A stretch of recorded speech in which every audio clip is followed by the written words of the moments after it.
स्वागत है आपका इंडिया डेली 24/7 देख रहे हैं आप। मैं हूं आपके साथ इशिका त्यागी। मिडिल ईस्ट के अखाड़े में चालबाजी करने वाले अमेरिका को अब समझ आ रहा कि गीदड़ भभकी देने और सचमुच के युद्ध के मैदान में उतरने में जमीन आसमान का अंतर होता है। महाशक्ति का मुकुट पहनकर दुनिया भर में चौधराहट झाड़ने वाले ट्रंप और उनकी अमेरिकी सेना के लिए ईरान के सामने अपने पैर ठिकाना दुभर हो गया। हवा में बड़े बड़े तीर चलाने वाला अमेरिका जब मैदाने जंग में चित होने लगा तो अब अपनी साख बचाने के लिए नौटंकी के नए नए रास्ते तलाश रहा है। अमेरिका ने इस बार मिडिल ईस्ट के रण में एक नया शिगुफा छोड़ा है जिसका नाम रखा है फाल्कन स्ट्राइक। अमेरिकी सेंट्रल कमांड यानी सेंटकॉम ने ढोल नगाड़े बजाकर गुरुवार को इस पहली मल्टीनेशनल और मल्टी डोमेन हमलावर ड्रोन टास्क फोर्स के गठन का ढिंडोरा पीटा है। लेकिन सच तो यह है कि यह नया पैतरा किसी ताकत का प्रदर्शन नहीं बल्कि लगातार थप्पड़ खा रही अमेरिकी सेना की अपनी खिसियानी बिल्ली खंबा नोचे वाली बदहवासी का जीता जागता सबूत। दोस्तों, इतिहास गवाह है कि जब जब अमेरिका का अपना दांव उल्टा पड़ा है वो खुद को अकेला पाकर पड़ोसियों के कंधे पर बंदूक रखकर चलाने की फिराक में लग जाता है। अपनी बत्ती गुल होते देख सेंटकॉम ने अब क्षेत्रीय साझेदारों के दरवाजे खटखटाने शुरू कर दिए ताकि उनकी आड़ लेकर अपनी डूबती नैया को किनारे लगाया जा सके। जो अमेरिका कल तक अकेला ही दुनिया का ठेकेदार बना घूमता था, आज उसकी हालत ऐसी हो गई है कि उसे दूसरों के आगे हाथ फैलाने पड़ रहे। अमेरिका का ये पुराना फाल्कन स्ट्राइक वाला तमाशा असल में कोई सोची समझी रणनीति नहीं बल्कि अपनी जलती हुई लंका को बुझाने की एक नाकाम और छटपटाहट भरी कोशिश है। लेकिन सवाल ये उठता है कि क्या केवल नए नए नाम रख लेने से अमेरिका युद्ध का पासा पलट पाएगा या फिर हमेशा की तरह अपनी रची साजिशों के चक्रव्यूह में फंसकर फिर से मुंह की खाएगा? ये बड़ा सवाल है। आइए इस चौधराहट के पीछे छिपे पूरे सच की परतें खोलते हैं। अमेरिकी सेना के बड़े बड़े अफसरों का दावा है कि इस फाल्कन स्ट्राइक नाम की टास्क फोर्स का असली मकसद मिडिल ईस्ट के इलाके में अपने हमलावर ड्रोन्स का मायाजाल फैलाना है। इसके तहत वो एक ऐसा चक्रव्यूह तैयार करना चाहते हैं जिसमें हवा से उड़ने वाले, समंदर की छाती पर तैरने वाले और पानी के नीचे छिपे अनमैन्ड सिस्टम्स यानी बिना इंसान वाले घातक हथियारों को एक साथ मैदान में झोंका जा सके।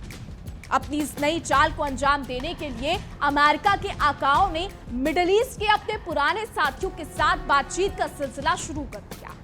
अमेरिका अब औपचारिक रूप से उन देशों की मिन्नतें करने जा रहा है और उनसे इस टास्क फोर्स में शामिल होने का बुलावा पत्र भेजने की तैयारी में। मगर मजे की बात तो यह है कि अमेरिका खुद इतना डरा हुआ है कि उसने अभी तक इन देशों के नामों का खुलासा करने की हिम्मत तक नहीं दिखाई जिनसे वो मदद की उम्मीद लगाए बैठा। दोस्तों, खाड़ी देश भी अब अमेरिका के दोहरे रवैये और उसकी इस हवाई बाजी को अच्छी तरह समझ चुके। तभी तो सऊदी अरब, संयुक्त अरब अमीरात, जॉर्डन, बहरीन और कतर जैसे भारी भरकम सहयोगियों ने अभी तक इस फाल्कन स्ट्राइक में अपनी मोहर नहीं लगाई है और अपनी दूरी बनाए रखी है।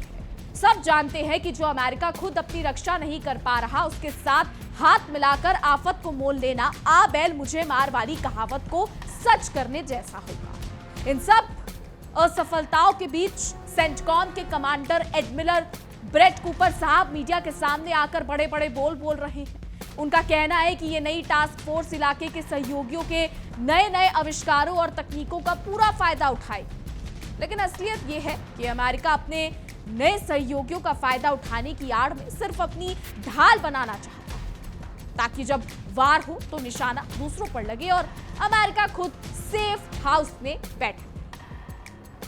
अब अगर इस टास्क फोर्स की जन्म पत्री खंगाली जाए तो ये फाल्कन स्ट्राइक कोई अचानक उपजा विचार नहीं है बल्कि ये 9 महीने पहले बनाई गई टास्क फोर्स स्कॉर्पियन स्ट्राइक का ही नया रूप है। अमेरिका ने 9 महीने पहले मध्य पूर्व में अपना पहला डेडिकेटेड यानी एक तरफा हमलावर ड्रोन दस्ता स्कॉर्पियन स्ट्राइक के नाम से खड़ा किया था और अपनी इस पुरानी नौटंकी की सफलता की गीत अब भी गा रहा है। अमेरिकी सेना अपनी पीठ थपथपाते हुए बताती है कि इसी स्कॉर्पियन स्ट्राइक ने बीते दिसंबर में अमेरिकी नौसेना के युद्धपोत से अपना पहला हवाई हमला ड्रोन दागा था। अमेरिका को लगा था कि इसे एक धमाके से पूरी दुनिया थर-थर कांपने लगी, लेकिन उसे क्या पता था कि आगे चलकर उसका ये दाव उसी के गले की अल्फाज बन जाएगा और जिस हवाबाजी का वो घमंड कर रहा था वो हवा अब सबके सामने निकल जाएगी। इसका अंदाजा शायद अमेरिका को नहीं।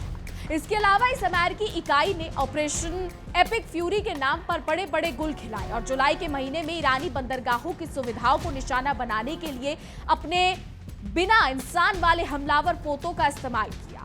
अपनी इन हरकतों को अमेरिका अपनी बड़ी कामयाबी बताता है, लेकिन सच तो यह है कि इन छोटे मोटे हमलों के बावजूद वो ईरान की घेराबंदी करने में पूरी तरीके से नाकाम साबित हुआ।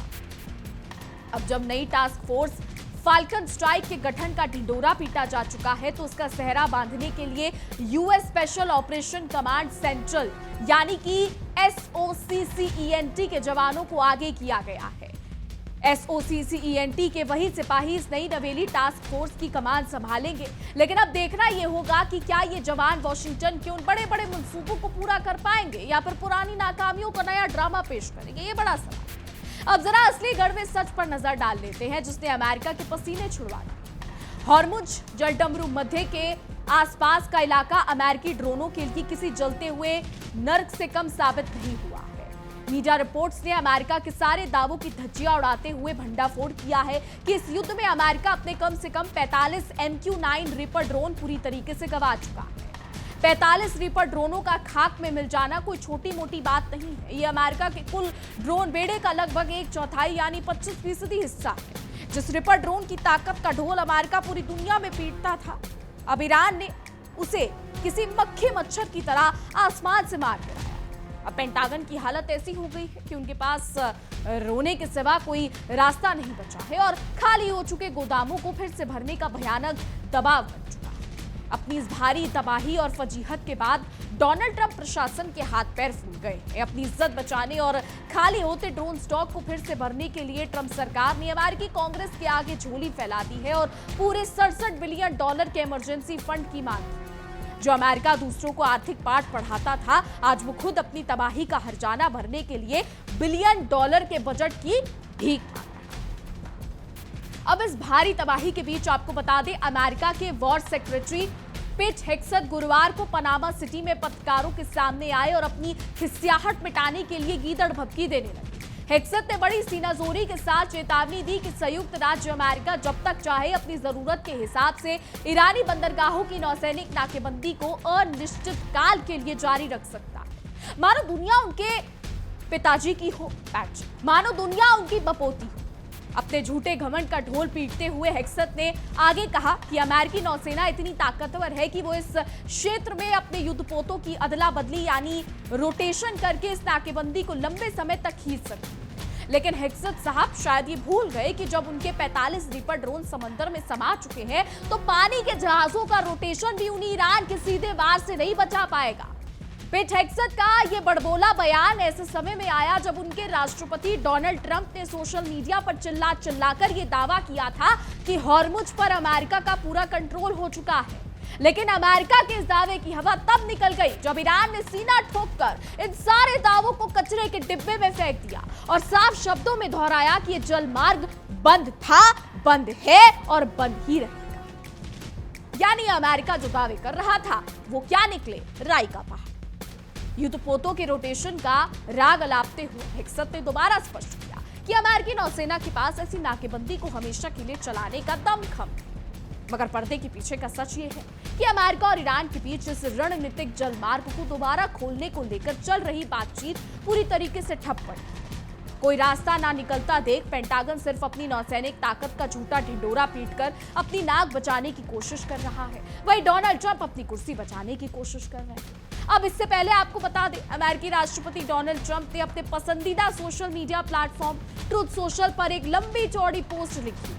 ट्रंप साहब ने अपनी आदत के मुताबिक बड़ा दावा ठोकते हुए लिखा कि हॉर्मुज पर अमेरिका का 100% पूर्ण नियंत्रण है और वो आगे भी इसे अपनी मुट्ठी में रखे। ऐसा लग रहा था मानो ट्रंप किसी हॉलीवुड फिल्म का डायलॉग बोल रहे हैं। इतना ही नहीं, ट्रंप ने अपनी नौसैनिक नाकेबंदी को स्टील की दीवार की उपमा दे डाली और बड़े शेखीबाज अंदाज में कह दिया कि ईरान अब मिडिल ईस्ट का दादा नहीं रहा। डोनाल्ड ट्रंप ने अपनी पोस्ट में दावा किया कि तेहरान का पूरा सैन्य ढांचा तबाह कर दिया गया है और वहां 300% की कमर तोड़ महंगाई से लोग बेहाल। लेकिन ट्रंप साहब का यह बयान सिर्फ अपनी घरेलू जनता को बेवकूफ बनाने का एक जरिया मात्र था। डोनाल्ड ट्रंप की इस खोखली डींगेबाजी के तुरंत बाद ईरान ने उनके दावों को पूरी तरीके से फुस कर दिया और करारा जवाब दे दिया। ईरान ने साफ लहजे में कह दिया कि ट्रंप के इन हवाई दावों में रत्ती भर भी सच्चाई नहीं। ईरान ने अपनी बात पर अड़े रहते हुए कहा कि ये रणनीतिक जलमार्ग पूरी तरीके से बंद है और जब तक अमेरिका तेहरान की सभी शर्तों को सिर झुकाकर स्वीकार नहीं कर लेता तब तक इसे किसी भी कीमत पर खोला नहीं जाएगा। वहीं ईरान की पर्शियन गल्फ स्ट्रेट अथॉरिटी यानी PGSA ने सोशल मीडिया प्लेटफॉर्म एक्स पर आकर डोनाल्ड ट्रंप के एक बयान की धज्जियां उड़ा दी। PGSA ने अमेरिका को आईना दिखाते हुए कहा कि अमेरिकी अफसरों के झूठ बोलने से जमीन की हकीकत नहीं बदल जाती। हॉर्मुज अभी भी पूरी तरह बंद है और जब तक ईरान की शर्तें नहीं मानी जाती अमेरिकी जहाजों के लिए यहां की राह आसान नहीं। अमेरिका की इस हठ धर्मिता और ईरान के कड़े रुख के कारण आज पूरे ग्लोबल क्रूड ऑयल यानी कच्चे तेल के बाजार में हड़कंप मचा हुआ है। अंतर्राष्ट्रीय व्यापारिक जहाज रानी मार्गों पर अनिश्चितता के काले बादल छा गए। अमेरिका ने अपने अहंकार में आकर पूरी दुनिया की अर्थव्यवस्था को दांव पर लगा दिया है और उसकी जिद की कीमत अब पूरे विश्व को भुगतनी पड़ेगी। दुनिया जानती है कि हॉर्मुज का ये संकरा समुद्री रास्ता पूरी दुनिया के लिए सबसे संवेदनशील और भू राजनीतिक चोक पॉइंट यानी सांस की नली जैसा है। अतीत के पन्नों को पलटकर देखें तो जब जब इस इलाके में सैन्य टकराव हुआ तब अंतर्राष्ट्रीय स्तर पर कच्चे तेल की कीमतें आसमान छूने लगी और एक व्यापक वैश्विक युद्ध का खतरा हमेशा के लिए मंडरा। इस मौजूदा तनाव और अमेरिका की नादानी के चलते पूरे इलाके में नौसैनिक गश्त बढ़ा दी गई है जिससे माहौल और ज्यादा विस्फोटक हो चुका है। व्यावसायिक शिपिंग कंपनियों ने अब अमेरिका के भरोसे रहने के बजाय अपने समुद्री रास्तों को बदलना जो है वो शुरू कर दिया है। वहीं दूसरी तरफ दुनिया भर से अब अमेरिका को खैरात में देने और कूटनीतिक संयम बरतने की अंतर्राष्ट्रीय अपीलें बार बार उठने लगी।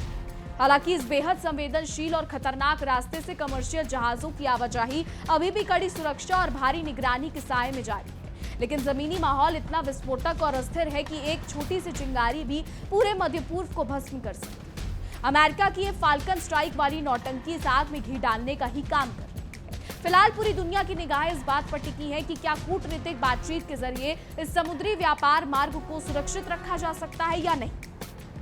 अंतर्राष्ट्रीय समुदाय की पूरी कोशिश है कि किसी तरह कोई अस्थायी सीजफायर यानी युद्ध विराम हो जाए ताकि इस सशस्त्र संघर्ष की भीषण आग को थोड़ा ठंडा किया जा सके। लेकिन सवाल वही का वही खड़ा है कि क्या अमेरिका अपनी अकल के अंधेपन से बाहर निकलकर जमीनी हकीकत को स्वीकार करेगा। 45 रीपर ड्रोन की कुर्बानी देने के बाद भी अगर ट्रंप प्रशासन को लगता है कि वो केवल फाल्कन स्ट्राइक जैसी नई टास्क फोर्स बनाकर या कागजी शेर बनकर जंग जीत जाएंगे तो ये उनकी सबसे बड़ी भूल है। अब देखना ये होगा कि अमेरिका अपने इस खोखले अहंकार को कब तक खींच पाता है। क्या फाल्कन स्ट्राइक अमेरिका का कोई बाल भी बाका होने देगी या फिर ये भी उसकी नाकामियों की लंबी सूची में एक और नया पन्ना जोड़कर रह जाएगी। दुनिया देख रही है कि कैसे एक तथाकथित महाशक्ति अपनी ही चालों में उलझकर दर दर भटकने को मजबूर हो गई। तो मिडिल ईस्ट के इस पूरे नाटक में अमेरिका खुद को शांति का देवदूत और सुरक्षा का मसीहा दिखाने का कोई भी मौका हाथ से जाने नहीं देता। लेकिन हकीकत यह है कि जहां जहां अमेरिका ने शांति बहाली के नाम पर कदम रखे हैं वहां वहां उसने तबाही, बर्बादी और खूनी संघर्ष की ही नींव रखी है। फाल्कन स्ट्राइक जैसी नई नई चालें चलकर वो सिर्फ दुनिया की आंखों में धूल झोंकने का काम कर रहा है। अमेरिका को लगता है कि वो तकनीक के बलबूते पर पूरी दुनिया को हाँक सकता है, मगर ईरान के हाथों 45 MQ-9 रिपर ड्रोन की बलि चढ़ने के बाद उसकी ये गलतफहमी भी चकनाचूर हो चुकी है। अरबों डॉलर की कीमत वाले इन ड्रोनों का कबाड़ बनकर समंदर में गिरना इस बात का जीता जागता सबूत है कि अब अमेरिकी सैन्य तकनीक का तिलिस्म पूरी तरह टूट चुका है और उसकी शेखीबाजी का जनाजा निकल चुका। अपनी इज्जत बचाने के लिए अब पेंटागन के अफसर और ट्रंप प्रशासन के रणनीतिकार नए नए पैतरेबाजियों में लगे हुए हैं। वो खाड़ी के देशों को अपने इस नए गुट फाल्कन स्ट्राइक में खींचने के लिए हर तरीके का साम दाम दंड भेद अपना रहे हैं। लेकिन क्षेत्रीय देश भी अमेरिका की इस्तेमाल करो और फेंको की पुरानी नीति से अच्छी तरह वाकिफ है, इसलिए वो फूक फूक कर कदम रख रहे हैं। सऊदी, जॉर्डन, बहरीन और कतर जैसे देशों का इस टास्क फोर्स से दूरी बनाए रखना ये साफ दर्शाता है कि अमेरिका का वैश्विक प्रभाव अब अपने पतन की ओर है। जो देश कभी वॉशिंगटन के एक इशारे पर नाचते थे, आज वो भी अमेरिका की इस डूबती नैया में सवार होकर अपनी कश्ती डुबोने को तैयार नहीं है। अमेरिका अब अपने ही गुट में अलग थलग पड़ता दिख रहा है। जब मैदान में जंग जीतने की औकात न रहे तो अमेरिका का एक ही पुराना और आजमाया हुआ नुस्खा होता है, आर्थिक नाकेबंदी और धमकियां। देखिए इंडिया डेली 24/7 अब आपके स्मार्ट टीवी पर। इंडिया डेली मौजूद है सभी डिजिटल प्लेटफॉर्म पर लाइव और लगातार। इंडिया डेली 24/7 हर दिन राष्ट्र को समर्पित।